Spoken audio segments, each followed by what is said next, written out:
The story of Sonic Forces is an infamous mess, and on every replay I'm stunned by the sheer amount of misused potential, misaimed fan service, and mishandled plot devices. I've already made a few videos about Forces at this point, but I think its narrative deserves some further rambling deconstruction, and maybe reconstruction.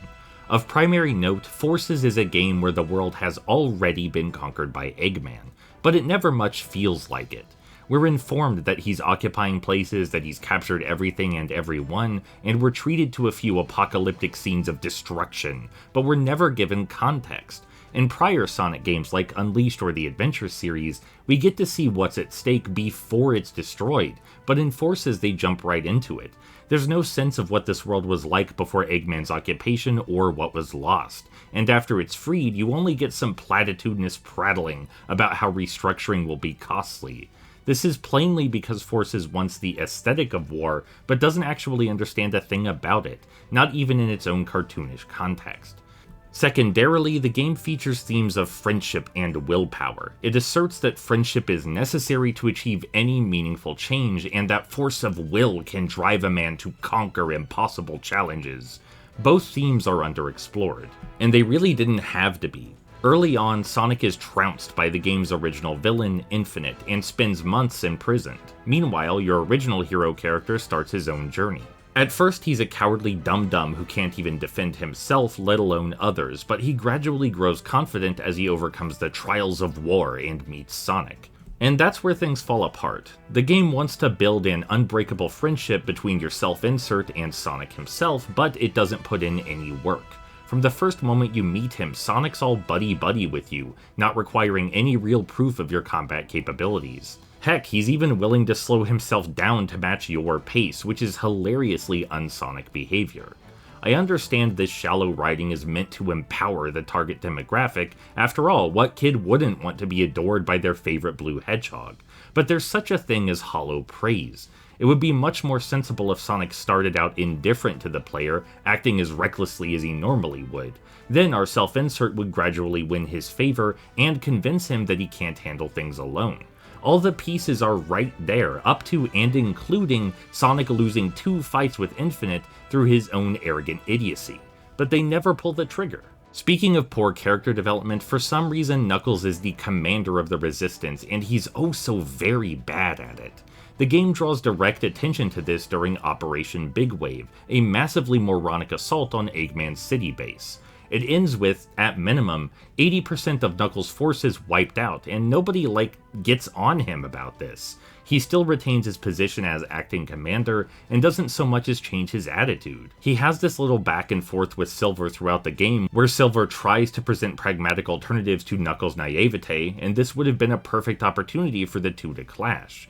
Maybe Silver takes the title of commander and Knuckles has to struggle to regain his self-value after being removed from duty. But instead we get absolutely nothing. Kinda less than nothing, really. Not only does Forces fail to feature Knuckles and Silver's defining traits, it gives them new ones with no proper payoff. In general, no one in Forces acts like friends. They don't banter with each other or argue with each other or even assist each other beyond the grand gestures demanded by the narrative. For a game about friendship, it presents one of the least convincing takes on the subject. Sure, the characters are chattering on about companionship left and right, but it's very much a tell-don't-show affair. The game zips between forced emotional highs without any connective tissue, and then insists we just witness something sentimental. The theme of willpower is arguably better explored, but only technically. Forces has this grand MacGuffin, the Phantom Ruby, which enables the user to impress their vision of the world on everyone around them through mass mind control. If Infinite's brainwaves tell you that your world is upside down, it'll flip upside down. We're led to believe that this is because of Infinite's own incredible will. Only his own magnificence could harness the power of the Phantom Ruby, or so he says. The game's big climax involves Infinite convincing the entire world, as near I can tell, that the sun is coming down atop them. Very strange, but not out of the question in this absolutely loony story. And thankfully, all is not lost. Your self-insert also acquired a copy of the Phantom Ruby, and his willpower is stronger than Infinite's, right? I mean, maybe. Unlike Infinite, who can use the Phantom Ruby from any distance, your character has to literally launch himself into the fake sun to remove the mind control? I guess that's what's happening. And then after that, we're informed Infinite's power is weakening, because it took a lot of energy to implant a hallucination of a fake collapsing sun in people's minds, or something. It's all very detached. Like, it could have easily been written so your self-insert confronts Infinite directly, bests him in combat, and then your willpower overcomes his, allowing you to dispel his mind control. Then, in his weakened state, Sonic rushes over and finishes him off with you. Again, all the pieces are in the game. They're even roughly in the same order, but Forces forgoes any actual logic connecting them. After Infinite does go down, there's an 11th hour final boss where Eggman himself wields the Phantom Ruby, and there's some crazy potential here. If there's any place for big, boastful proclamations, it's now, but all the dialogue is spent on senseless techno jargon instead.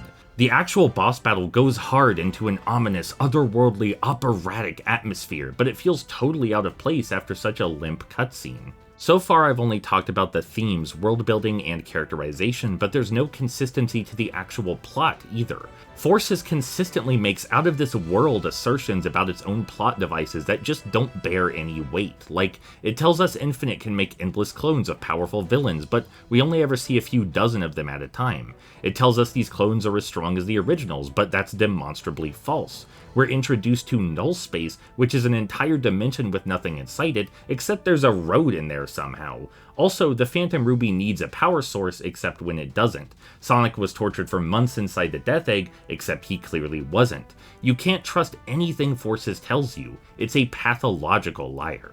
I honestly don't think I'll ever be done analyzing this game. It's a mess beyond measure, and my repeated attempts to measure it always come up short. I desperately want it all to make sense, but plumbing the depths of its inane insanity will act as a consolation prize.